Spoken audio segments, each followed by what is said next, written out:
we see a variety of benefits associated with the project. Certainly, it'll create local jobs in terms of long-term jobs with the staff that'll be required in order to operate the project. There'll be construction staff for the short-term construction, 2.5-year construction that will go on.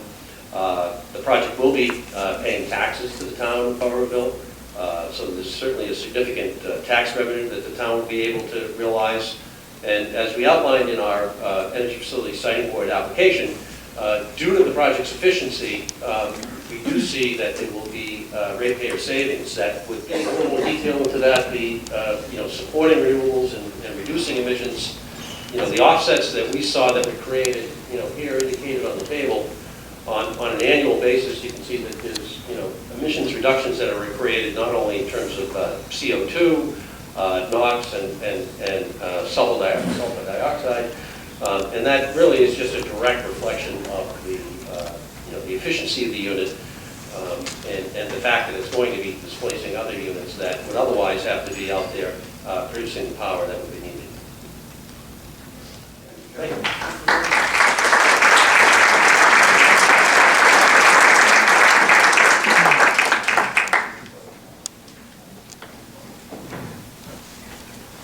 Extra energy, energy for death. Say no to new expansion. Say no to new pipeline, frack gas pipeline. Let's say no to Invenergy and tell Invenergy to go home. No new power plant. We don't need them, we don't want them. No, we don't need it, we don't want it. We're coming to her neighborhood to build these projects. I've been to quite a few hearings, and I've always found Fossil fuels are a dinosaur. opponents to be respectful. Look at what's happening in the rest of the We world. invite you to be here, but not be disruptive. You are being disruptive to the environment. To future Do not be generations. disruptive during this meeting, sir. We're glad to have you here. This is where you want to build a pipeline. We're very glad to have you here. Your pipeline. We're very glad to have you here. Please don't be disrespectful. Please allow the gentleman to finish his conversation. You're coming into our state. The political correctness of not allowing other people to talk is sweeping through this country.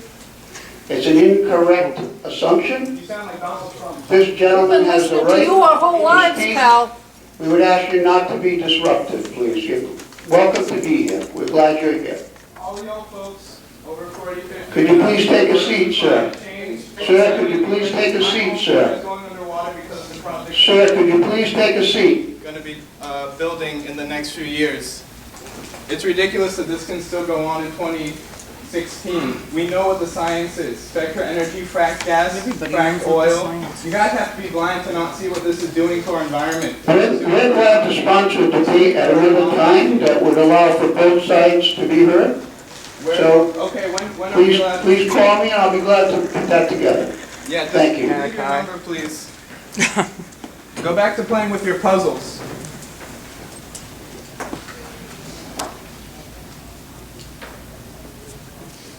And I would ask for a question and not a speech or a statement. Sure. I have a question for the three gentlemen whose infrastructure projects would expand the use of hydraulic fracturing in the Marcellus Shale, which is linked to climate change. I heard a lot of 2030, 2040, 2050 future for clean energy, but as we know right now, people are already being resettled from sea level rise in Louisiana. There's projections for 9 feet of sea level rise by 2060 from the former head of NASA. And I was wondering, especially concerning the Fields Point LNG liquefaction facility, Invenergy's power plant, Enbridge's Access Northeast, and the Dakota Access Pipeline. Do your companies have any plans to pay restitution for the millions of people around the world who are going to be displaced, negatively impacted, and killed by the development of Looking your for a projects question, and not a projects in the statement. future? No, the question is, do your companies have any money set aside for restitution for the millions of people that are going to be displaced and killed by the infrastructure projects that you all are proposing? Thank you. And any of you can take them. I would love to hear from all three of you since they're such large projects. Gentlemen, anyone?